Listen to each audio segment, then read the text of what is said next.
Ginawaran bilang honoree sa Huwarang Filipino Awards 2026, Decades of Excellence, si Gobernador Daniel R. Fernando sa ginanap na awarding ceremony sa Music Museum noong ika-27 ng Pebrero.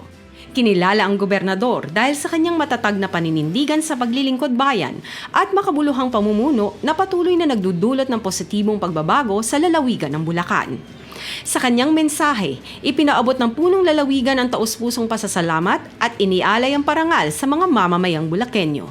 Ayon sa gobernador, sa ngalan ng lalawigan ng Bulacan, siya ay buong pagpapakumbabang nagpapasalamat sa pagkilalang ito.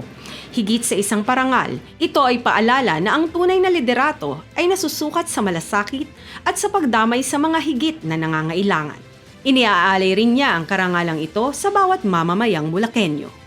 Sa kabila ng maraming pagsubok, aniya, lalo pang pagtitibayin ang mga programa para sa edukasyon, kalusugan, kabuhayan, at infrastruktura.